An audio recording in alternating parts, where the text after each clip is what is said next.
Welcome back, everyone. This is Rams Up, another video cast for you.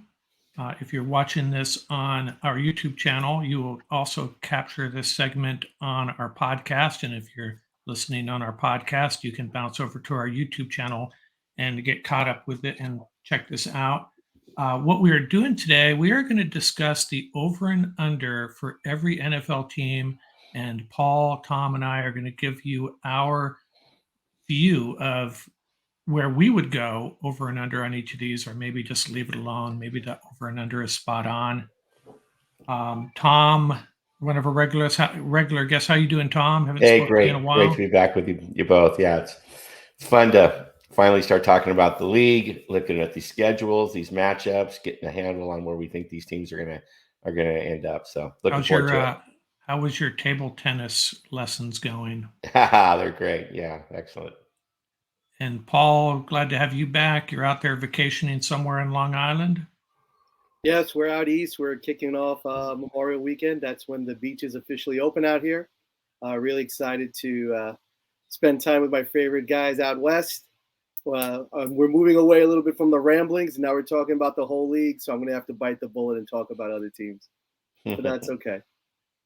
Okay, let's get this started. I put together a little slideshow to help us, to guide us through this. First up is the AFC North. Now, what you're going to see on each of these slides is the over and under for each team. And on the left is basically a snapshot of where they finished last year. And Tom put this together for me, actually.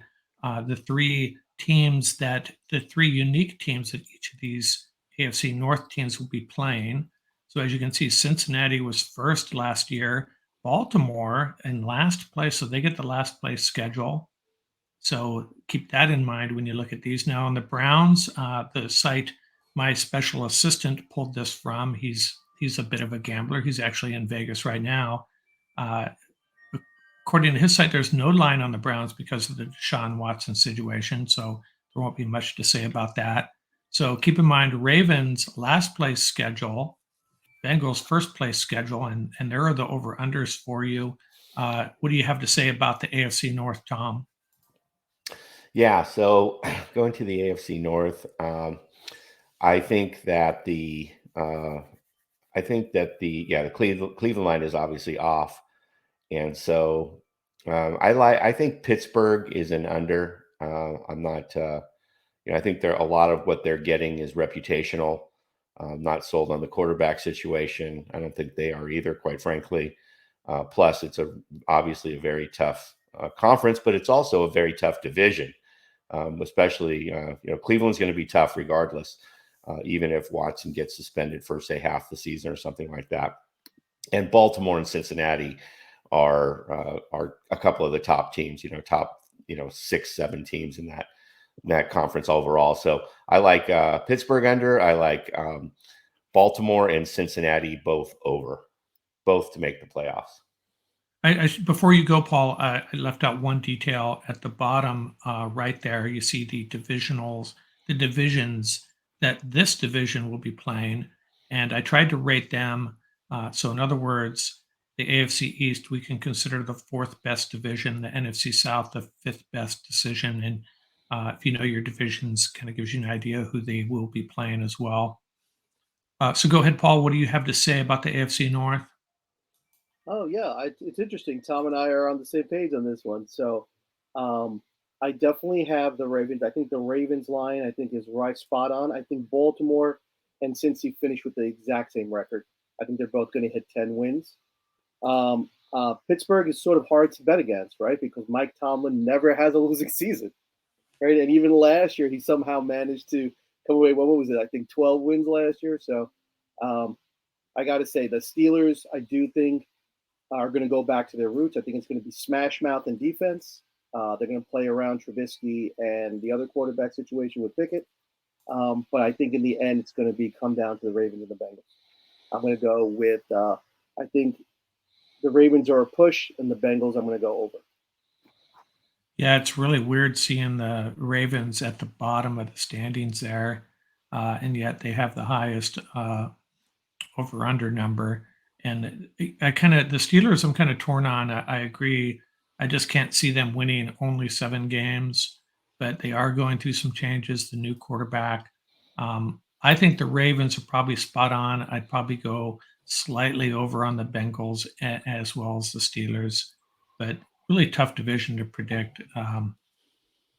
But I would really be surprised if the Ravens didn't end up winning that division. But we'll have that discussion another time. Later on in the summer, we'll go through our predictions for divisional champs and playoffs and all that. Okay, let's move on to and as we go through this, remember at the end, we are each going to make one over and one under pick. So do what you can to not give that away until the end. But let's move on to the AFC East. Got the Bills at 12 wins, Patriots, Dolphins 8.5, Jets 6. The Jets and the Dolphins have really made some moves to improve themselves. Bills added Von Miller, of course. They're playing the AFC North and the NFC North. And you see who has the first and last place schedules over there on the left. Go ahead, Tom. What do you say? Yeah, so interesting division. Very competitive. The Jets made a lot of moves in the offseason. Talking to many Jets fans on Twitter Spaces, they're very optimistic and think that this is their year to make their move. I like what Saul is doing there, but I still think this is a rebuilding year. And unfortunately, given that schedule, I'm going to have to take the under on the Jets. And it doesn't mean that Zach Wilson won't prove that he can be the quarterback. I just don't think they have enough. If you go through their schedule game by game, it's actually a pretty tough schedule. So I'm going to go under on the Jets. Definitely going under on New England. I think that is a team in sort of a neutral, if not in slight decline. Not sold on that win total at all. And on the other hand, I think Buffalo is going to go over despite the size of that total. You look at their schedule and the strength of that team, and I think that after last season, they're going to have the pedal to the metal, and in every game, they're very motivated. And I think Miami's about a pretty good number where it is. I think Tua is going to play well. He's going to prove himself to be their future. But at the same time, it's a tough division and certainly a tough conference. And I still have Miami in that 9-10 win range, and potentially not making the playoffs. How about you, Paul? Yeah, so this is just like the last division we spoke about, which I think the last division we spoke about was probably the most even of all the divisions we're going to review. I think the Patriots and Dolphins are neck and neck when I was looking at them from all the different angles. Patriots, apart from Devontae Parker, pretty much stood pat. They did have some free agents losses. I think that number that's there is pretty much on board. I think they're going to be 8-9 wins, so I think that's rock solid. So I'm going to say that's a push. Dolphins, I have overtaking them this year. I think they have done enough. I think even though it's a first-year head coach, I think they have enough to make that push towards second place in the division. And I have the Bills going over. And to the Jet faithful, and I'm a New Yorker, all right, I know it's a tough division. I know, and does not mean that they're not going in the right direction. They had a heck of a draft, and Saleh is definitely the coach. I just think it's too much right now. I think they're a really young and up-and-coming team. I'm going to have to go on the under for the Jets. Yeah, from my perspective, the Bills, that 12-win total, it's really difficult for me to take any team over 12. So I'd probably pass on that. I very likely will end up winning 12 or 13 games, but I'm not betting on it.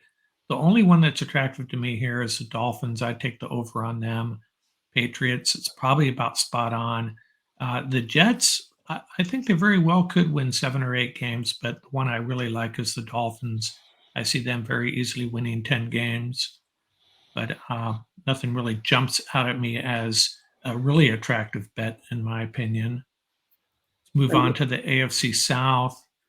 We have the Colts with Matt Ryan taking snaps at 10 wins, Titans, Jags, and Texans. It's a really kind of a still pretty weak division.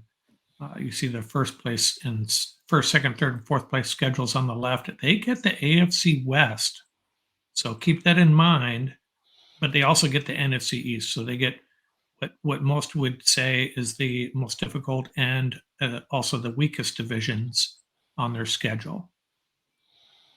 I'll let you go first again, Tom. Yeah.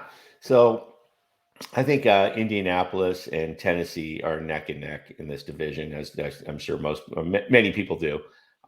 And that's going to be a real dogfight. I think those teams are very even. And Indy took a step forward with bringing in a quarterback they have confidence in Matt Ryan, and letting Wentz go and getting a good trade value for him. And Tennessee is sort of held pat, in my opinion. And so that's going to be I would take both of those at sort of where they are, maybe slightly over, especially Tennessee. But in general, I think those two teams are about right. I think, on the other hand, Jacksonville and Houston, despite their low numbers, are both unders. These are two teams that are in rebuild mode.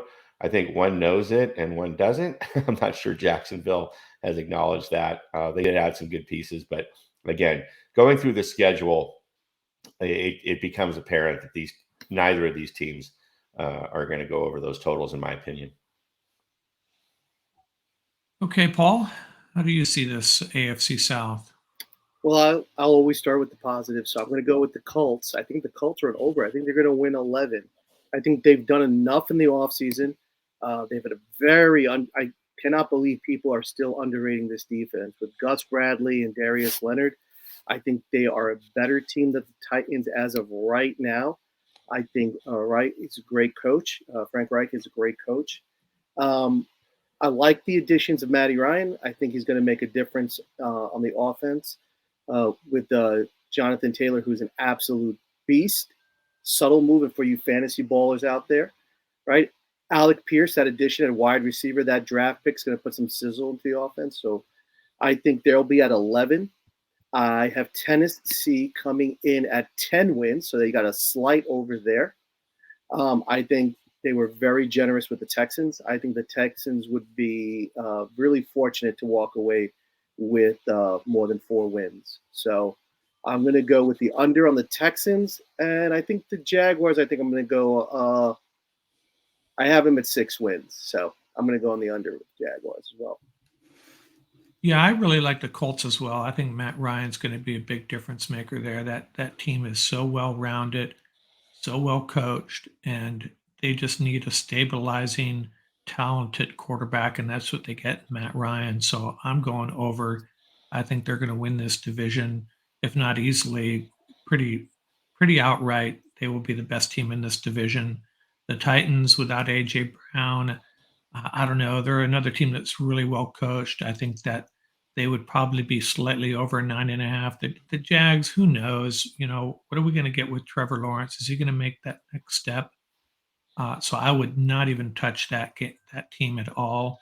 And the Texans, yeah, that's a really low number, but I would probably lean towards the under on that one as well.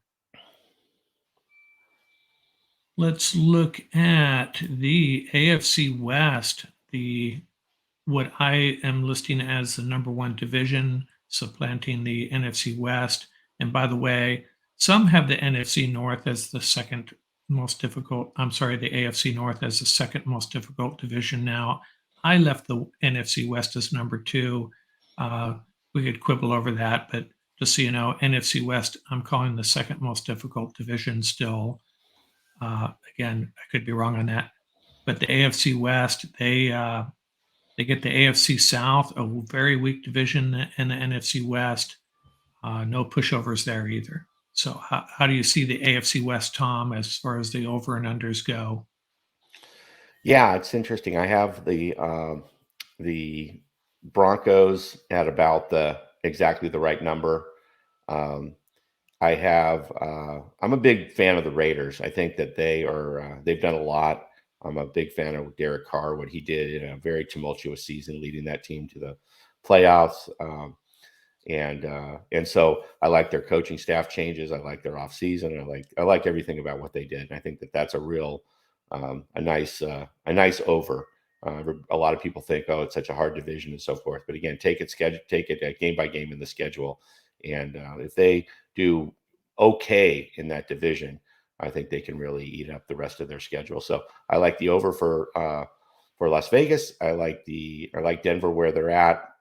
I like Kansas City where they're at too. That's a good number, 10.5 for Kansas City. But a team that I really like is the Chargers on the over. I think they're going to win a lot of games. I think they're going to dominate that division. I think I'm a big believer in Staley, and especially in his second year, he was able to go get those pieces that he needed to run that too high shell like box defense that was number one for the Rams, as we remember, year before last. So, yeah, I really like the Chargers on the over.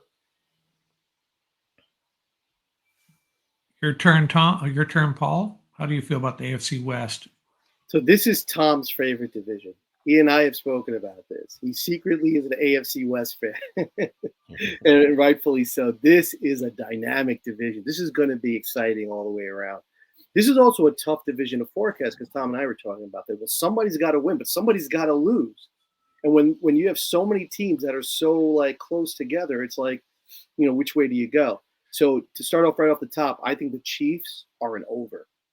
I think that schedule is lined up for the Chiefs to take this division. I think the AFC West, the way you look at it, these four teams are just going to beat up on each other, and that's what's going to happen. You're going to have two teams or three teams rise to the top, and one team is just going to fall right out of it. So I think the team that's going to fall out of it is going to be the Raiders. I think they're going to drop off. I don't think they have enough on defense. When you look at the teams closely, of all the defenses on the board, they're the ones that come up short, even with the signing of Chandler Jones. So I'm just really not sold on their defense. So that was the one area that I had to drop them. The Broncos, I think the Broncos and the Chargers are going to finish with identical records. I think it's going to come down to a tiebreaker. I love what the Broncos and Chargers have done in the offseason. I can tell you that it is exciting to watch all these other teams, that have struggled in the past, now anteing up and now going all in. You saw it last year with Staley and all the risks that he took going on fourth down. They just blasted him in the media. But I think what he was trying to send a message that the Chargers are for real, that he's not going to be this defensive-oriented conservative coach. So I like what the Chargers are. I think that number is, I think it's accurate. I same thing for the Broncos. I would have to do a slight over on the Broncos. But I think the difference maker for the Broncos will be, in the end, will be Russell Wilson. I think when you have a veteran quarterback, the only difference between these teams is Mahomes and Wilson. Think about that. Nothing against my buddy up in Los Angeles now, right? Justin Herbert. The kid is an absolute baller. But I think they've been there before, and when it becomes that close, you got to defer to the guys who've done it before, and I think that's going to be the difference between the two. I think the Chiefs and the Broncos, you might have three teams come out of this division, like we saw last year. It's very possible. This is a quality division now. Yeah, I see where you're coming from on the three teams coming out of this division, but I also see there's a potential for them just destroying each other and only one team coming out, because, all four win 10 games, that's possible. They're all four of them are formidable. The one thing that separates the Raiders in a negative fashion, as far as I'm concerned, is Derek Carr. I know he's very talented, but I think he's lacking that it factor, that ability to lead a team in crunch time. But that's just my opinion. Man, this division is so hard to predict. But I would take the over on the Raiders because I think that 8.5 is too low. The other three, I don't know. I'd probably take the over on all of them, but maybe 11 wins. Broncos may be spot on with 10. This is a division. If I'm betting, I'm probably just walking away from this division. I'm not touching it at all. It's just, but man, it's this division right now is probably as tougher than the NFC was at its best a few years ago. This is a great division for Ram fans because you have Staley up in LA with the Chargers, and now you have Coach Ibero's over in Denver. He's the defensive coordinator, our secondary coach. So there's a lot of Ramelia in this mix here. So. Yeah, and the Rams play all four of these, and they get the Chargers on New Year's Day. Okay, getting into the NFC now, the NFC North. Green Bay, once again, the number one defending champion of this division. So they get the first place record, and Detroit down there at the bottom. Their opponents, this division has draws two of the weaker divisions, the AFC South and the NFC East. So that's going to be a factor here. A lot of W's, a lot of potential W's for all four of these teams on their schedule. How are you going with the NFC North, Tom? Yeah, I mean, I like the Packers number where it's at. I think they're going to drop off a little bit from where they were last year, but I think they're still definitely the strength of the division. Um, I like Detroit's number where it is. I think they're going to, win right in that range, maybe a couple of games over. We'll see, but I would definitely wouldn't take the over on Detroit. And if anything, the under on Detroit, but if anything, the over. The two teams that I think are off in this division are Chicago. I think that's a big time under. I think that's the worst team in the league. And I don't think there's many people who just would disagree. And I'm very surprised at that number. On the other hand, Minnesota, I'm a big fan of. Paul knows that, and I think they're going to go.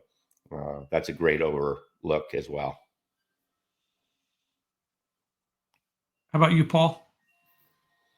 Yeah, this is definitely a two-team race. There's no question. Packers and the Vikings, and we know once again some more of the Ramley. We got O'Connell over at Minnesota. I think he's going to do a great job. I think he's the perfect fit for that team. I think they're going to ride it out with Kirk Cousins this year, but he will be productive. I like that number for the Vikings, but I'm going to go the over with the Packers because if you look at their schedule, there is somebody up at central office who loves the Packers because that schedule is lined up nicely for them. I think I'm going to take the over on the Packers. I think they're going to win that division outright. I think the Vikings are going to I'm going to take the over on the Vikings as well. I think they're going to hit double digits. I think they're going to hit 10. I think they're going to be the wild card out of that division. The Bears, I am astonished they're at 6.5. Honestly, I am going to take a very, very strong under on that one. I think the Lions, I think that's a really good number, so I'm going to push at that number. I think Campbell is the right coach for that job. He did a great job last year. He got that team playing well. But I think the Vikings are going to surprise a lot of people this year. Yeah, I think we're all pretty much lined up with this. I see the Packers, they're going to find a way to win 12 games or so, probably 12 or 13. And I like the Vikings as well. I would definitely take the over on that. Bears under, they did really nothing to improve themselves from what I have seen. And the Lions, yeah, I like the Lions. You look at their schedule, they're going to have a lot of games on their schedule where they could really pull off wins. And they're a team that sometimes these numbers are set a little bit lower because, they're trying to draw some action on these teams, perhaps. But Lions, I could easily see winning 8 games. I like the Lions a lot on the over. And going off on a tangent here, this is another. I had a pet peeve about this recently. I don't know if it was really a pet peeve, more of a rant, but this schedule and these opponents that the Packers have, another reason why they're probably the favorite to have the number one seed once again. Um, things always line up for them when it comes to the playoff seeding. NFC Championship's probably going to go through Lambeau, I'm afraid to say. NFC East, this is a really strange division in my opinion. Cowboys are always going to get more love than they deserve. The over-under is 10.5 there. Eagles 9, Commanders 8, Giants 7. Their opponents are kind of middle of the pack, AFC East, NFC North. And you see the unique opponents on the left there. Go ahead, Tom, take your shot at this division. Yeah, this is a special for me because I love Philadelphia this year.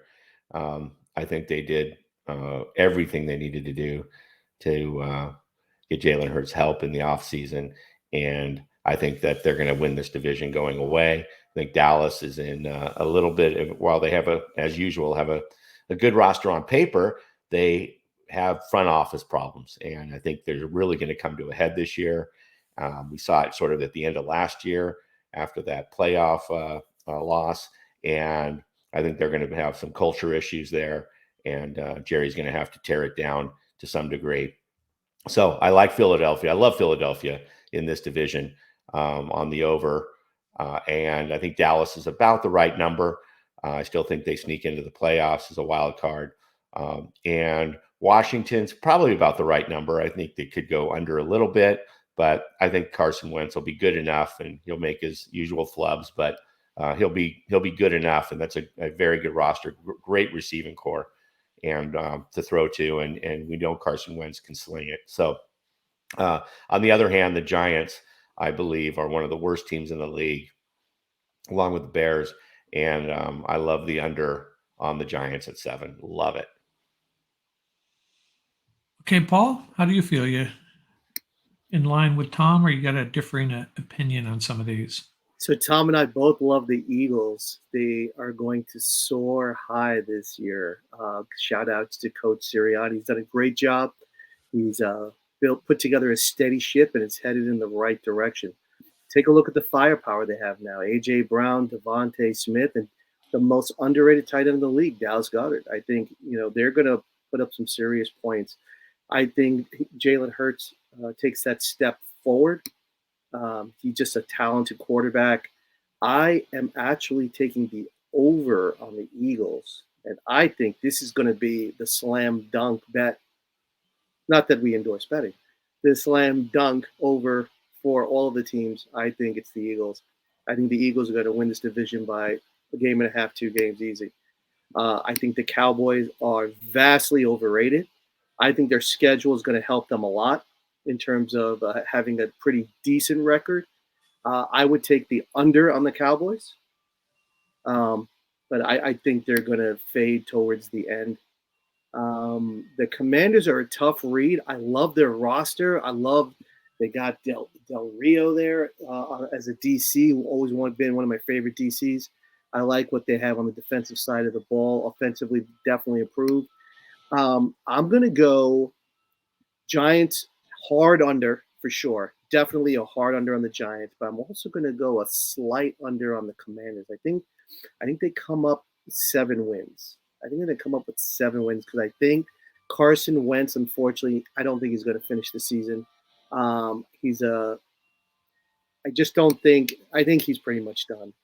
I think he's, at this point, a game manager. He's a great player. Unfortunately, injuries has robbed him of a lot of abilities and potential that he had previously. So I'm going to go slight under with the Commanders, but a hard under with the Giants. And the Eagles fly high. Yeah, I think we're all of us are in pretty good agreement on this division. I have the Eagles winning the division, so I'm over on them. I'm under on the Cowboys. There's something, we all know how the Cowboys, how popular they are, and I think that drives their number up. It drives their lines in a certain direction during the season, but I think they're definitely under 10.5. The Commanders. There's not been a repeat winner in the NFC East since 2004. Oh, there you go. That's just an incredible stat. Yeah. And to be honest with you, Commanders, I got nothing to say about them. I would not touch that. I think they're just a solid team, but it could go in either direction. The Giants, I think that number's about right. I like their coach. I like their draft.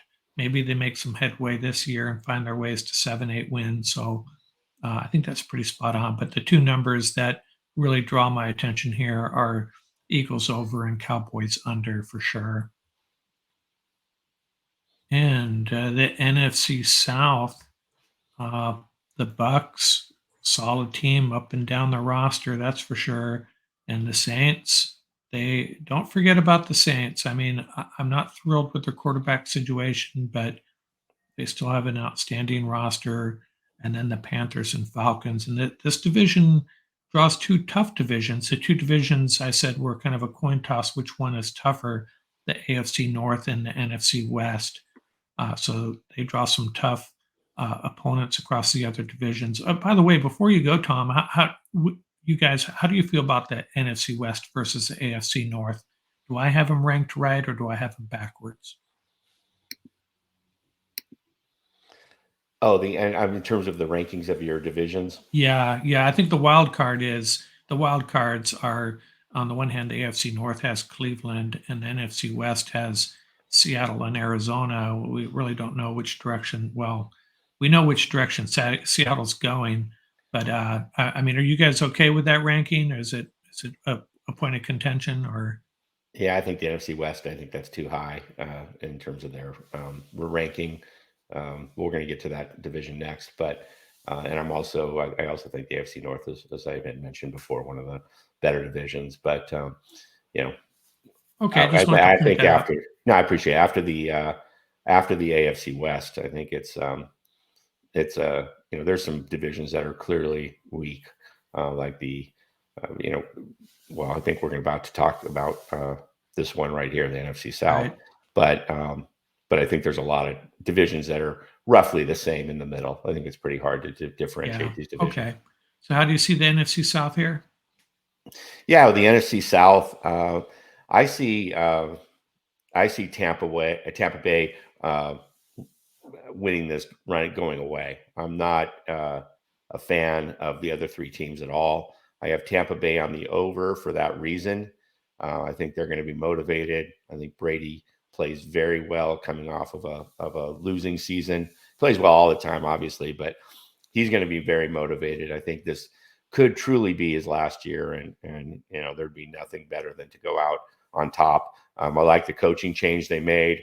I think that'll make a big difference. I think that really hurt him last year. That chemistry issue at the end with Brady and Arians that tried to get smoothed over, but it was pretty apparent what ultimately happened there with Arians getting forced upstairs and Bowles taking over. So I like Tampa Bay on the over, and I like all three of the other teams on the under. I think most people aren't a believer in Carolina and Atlanta. I think both of those teams are both of those lines, 6 and 5, are way too high. Love the unders there. And I think the team that is has the most discussion about whether they're going to be in it or not in it, how good they are, they're bad, they're good, is New Orleans in the entire league. I think there's the most, biggest difference in opinion about that particular team.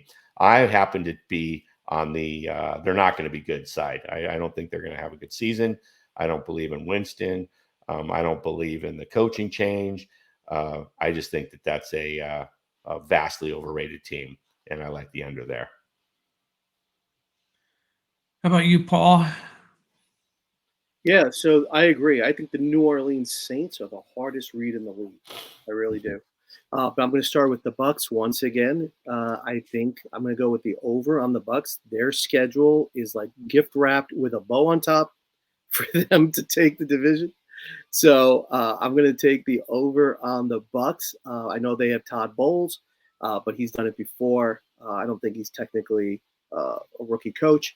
So I think they're all set from their perspective.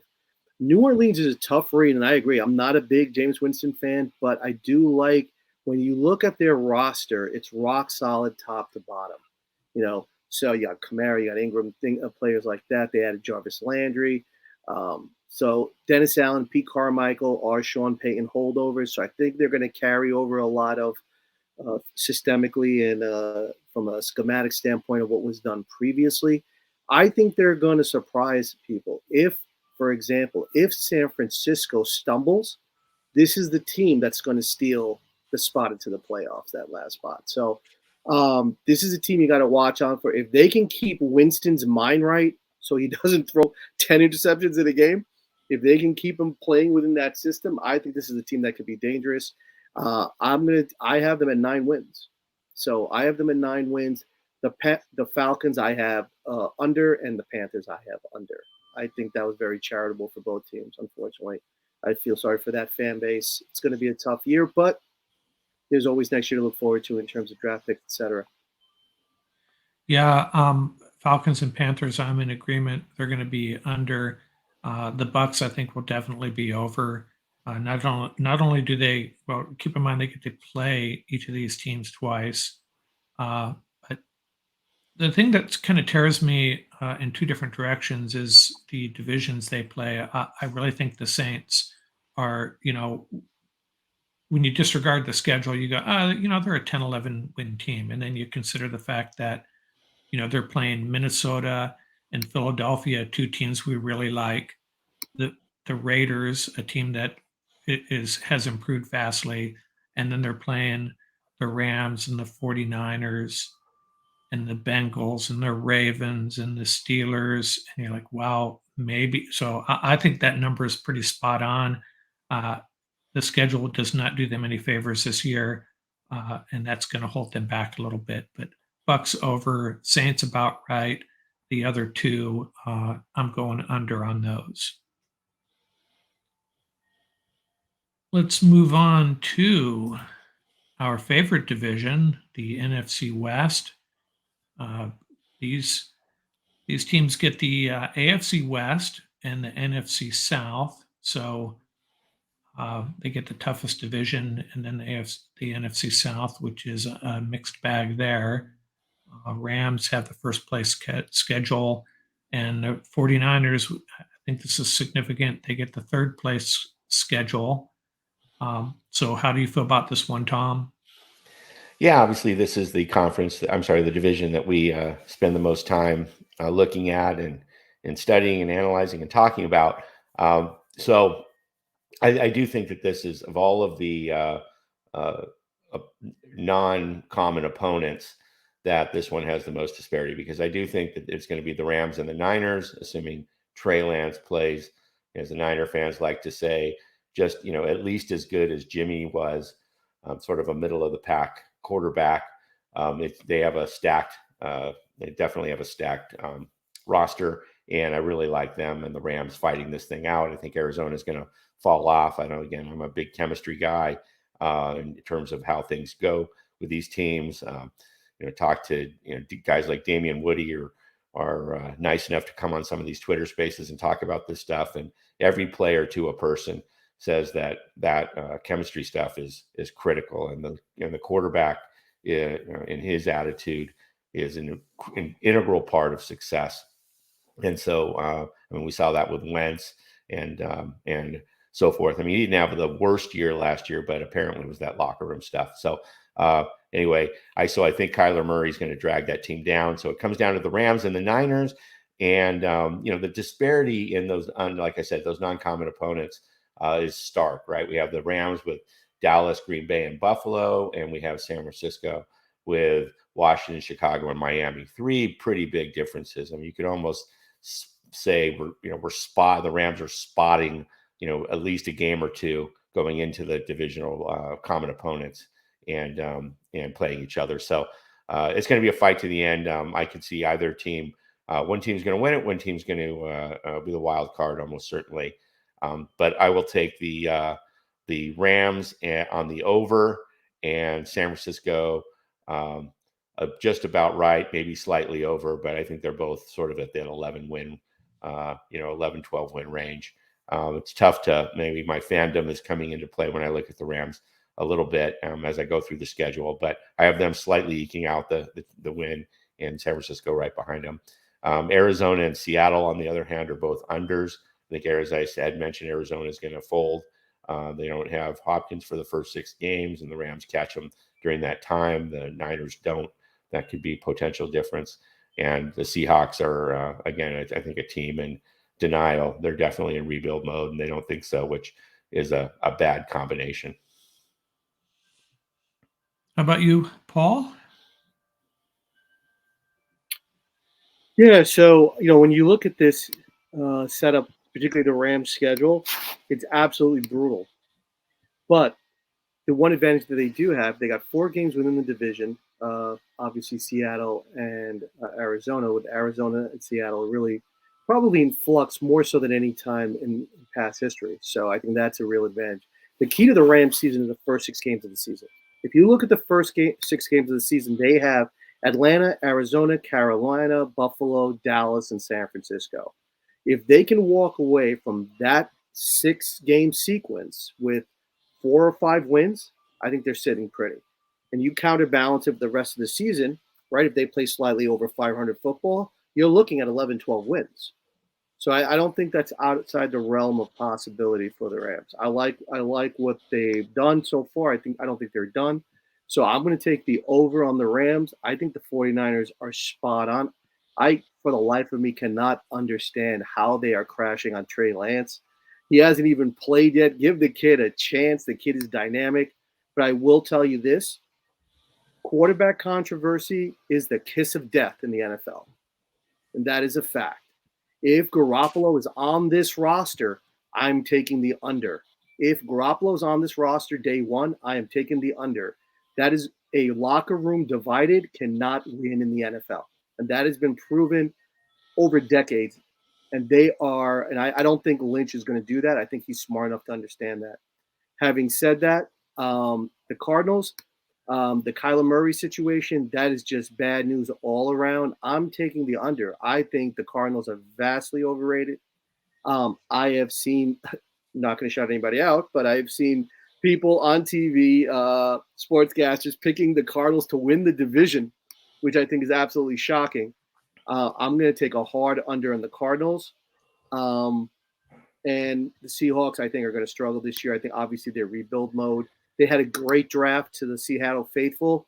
What a great draft. Look forward to the future. And I know what it's like, we all do, to watch your team struggle in the season. But so to all the fans faithful for their teams that are struggling, when we're taking the under on these teams, I feel terrible when it's like a 5-win season and you're picking the under. But I think the Seahawks target is about 5 wins this year. Yeah, last season I said the Rams' floor was 11 wins, and this year I think that's about where they're going to end up. I have a hard time seeing them getting to 13 wins, 12 maybe, 11 or 12, the most likely outcome. So I'd go slightly over on that. 49ers, again, like you guys said, there's still some variables that we don't know about right now. If you're betting the over and or under on the 49ers, you're betting on how a couple of issues they have are going to be resolved. But I would see the Niners winning 10 or 11 games. Cardinals about spot on. If I had to make a bet, I would still maybe go slightly over. I wouldn't touch that with a 10-foot pole, though. I don't know what's going on with that team. It's really strange what's happened over the last year with Kyler Murray. And the Seahawks is the one team I'm going to disagree with both of you. I don't think they're a very good team, but I think the culture they have there and the coaching they have, they're going to find a way to win 6 or 7 games. But we'll see. We'll see how bad I look in a few months, I guess. But that would be my pick in this division, the over on the Seahawks. I just wanted to add one thing on the Niners and the big question mark being Trey Lance. Just posted this yesterday. I couldn't believe I saw this, but it's interesting how many people are down on Trey Lance and what they're hearing. And these leaks from camp and leaks from the team continue to dribble out. And if the first one you're like, I don't know. I think it was football. It was Chris Sims, I think, was the first one to dribble it out. But just recently, Acho from Fox said, I'll quote, he gave Trey Lance a 2 out of 10 in his ratings. And he said, I'm being nice with this one. From everything I've heard from people within the locker room and outside the locker room, he just ain't it. He just ain't got it. That's pretty, and that's a national media guy going on the record with obviously unnamed sources, but you got to believe he sourced that at least 2 or 3 times before he'd say that on the air and put that on the record. So it's interesting because the eye test says Lance looks good. He's obviously raw. He's had a year, in the system to learn under Garoppolo and Shanahan, and for that stuff to be leaking out to me is it's very interesting. And I think what's even more interesting is if you look at this, how many situations can we think of when you have an offensive-minded coach who went out and handpicked the quarterback that he wanted? Shanahan went out and handpicked this kid, gave up a ton of draft capital.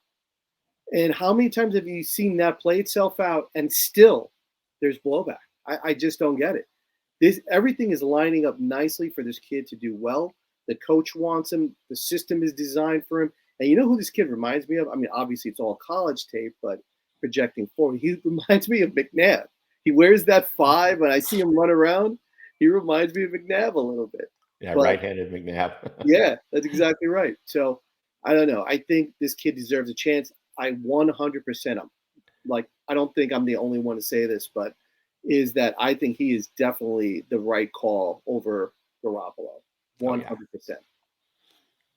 So it's we just don't know. Tom, you seem to be insinuating that there must be some real concerns, and maybe he isn't the right guy. Yeah, I mean, this is everything coming out of that camp that's leaking out is you hear the people inside saying, "Oh, he's our guy, love him, he's our leader, etc." And by all the eye test says he's got it. He's got the arm. He's clearly intelligent. He's first one there, last one to leave. He's doing all the right things, and he's got the right coach. He sat for a year. I mean, everything is lining up for this guy. And for these kinds of negative assessments to be attributed to the team sources, and they continue to leak out, is to me very surprising. Yeah, I did see something. It might have been on Twitter about how he asked for the phone number of every 49er draft pick and reached out to him. And I was kind of like, and they were making a really big deal about it. I was like, I mean, that's kind of nice, but it doesn't really answer any questions for us as far as if he's going to be the next successful 49er quarterback. But yeah, it'll be interesting to see how that plays out. I guess, you want these guys to do well, but at the same time, it is the 49ers. So any drama they have in their clubhouse is okay with me.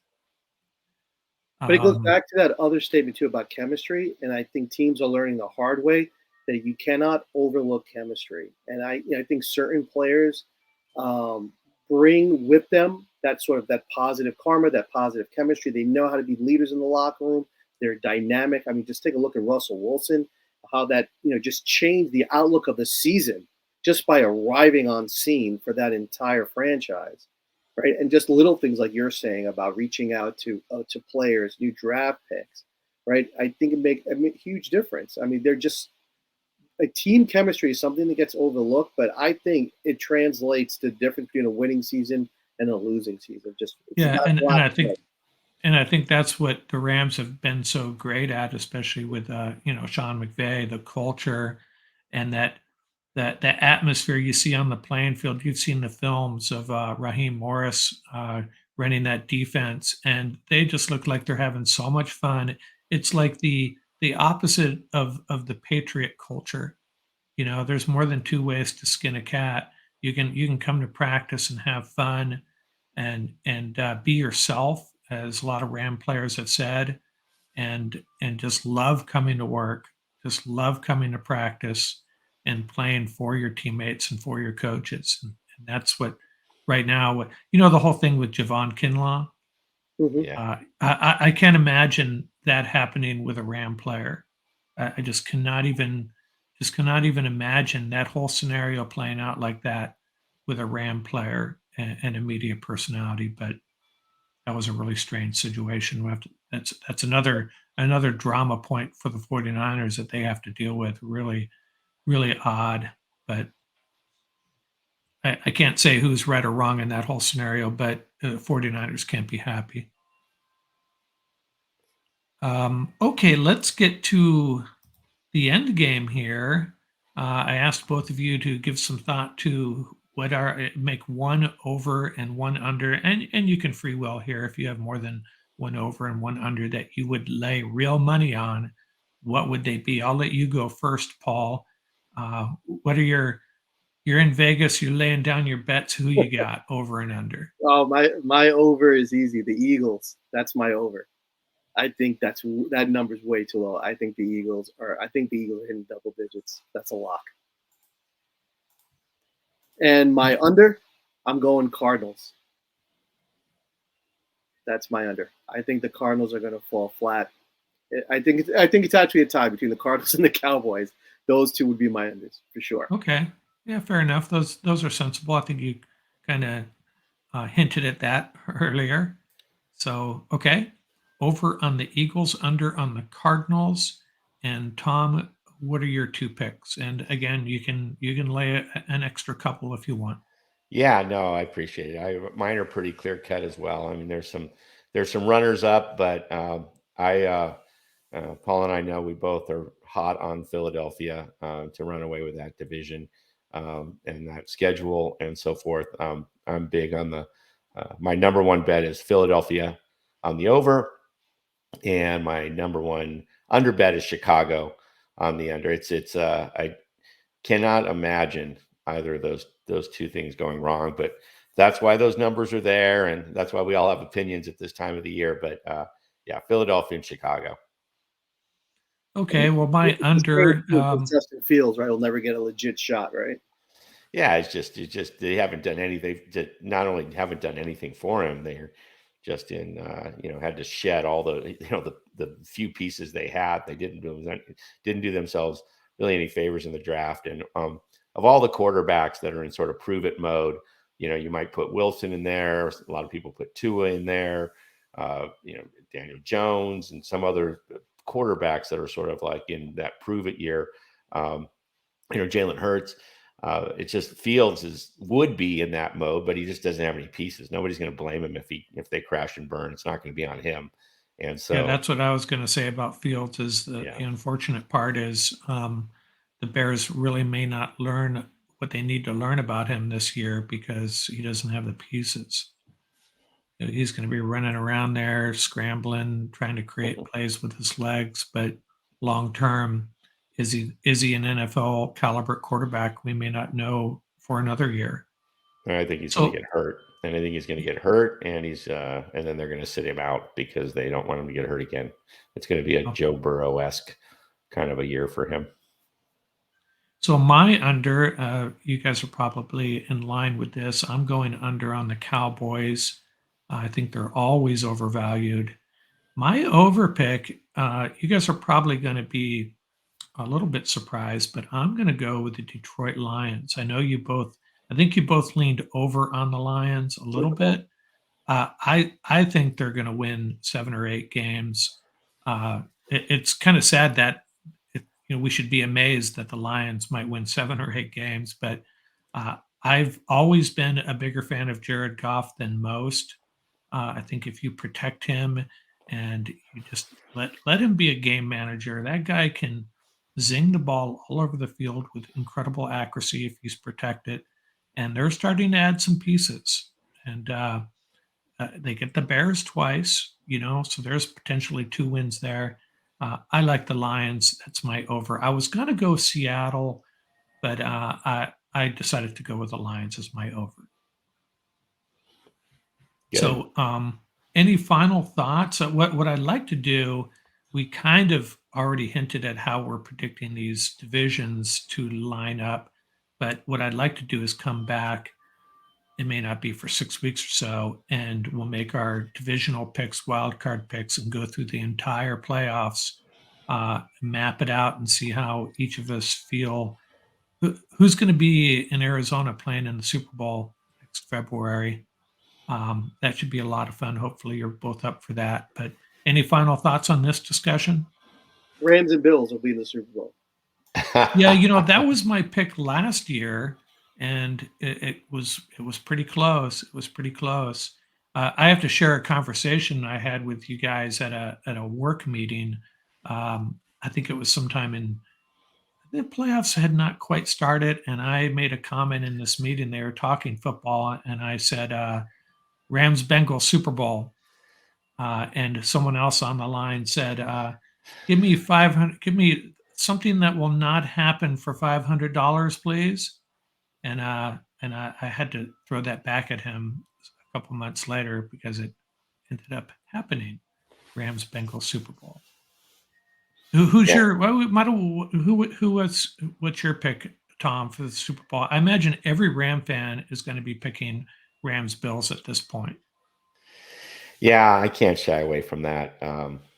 I think it's going to be Rams, Bills, but there's so many good teams. I mean, I've been saying it, in these spaces and so forth, that it's the key is to, they say you got to get there in order to have a chance, and the key is to have a solid organization that every year gets there and improves a little bit, maybe take some shots like we did with Von Miller and OBJ midseason to put us over the top. But all the teams, there's maybe 6-7 teams in the league that can say that.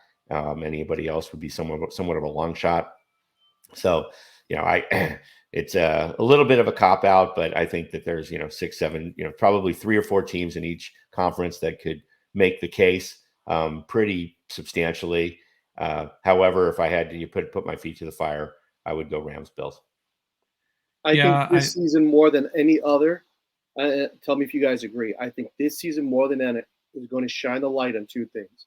Number one, the importance of quality depth in your roster. We saw it last year with the Rams. If there was one more game, the Rams would not even have been able to field a full team, right? So I think depth is going to be something. And the reason I'm bringing that up, I think a lot of those over-unders, when people were reacting to them, I heard a lot of things like they had a great draft, they had this, they had that, et cetera, et cetera. And it's like, well, look at the roster now. Look at the depth chart. Pull up that depth chart, right? And if you can go 2 or 3 deep at certain positions, that's what's going to carry you. This is a 17-game season plus playoffs. Listen, you're looking about 20, 21 games if you make the Super Bowl, right? That is a very, very long season. So I think depth is going to stand out immensely. And I think the other aspect is what we always talk about is team chemistry. The team chemistry, after week 11, that's when it rears its ugly head.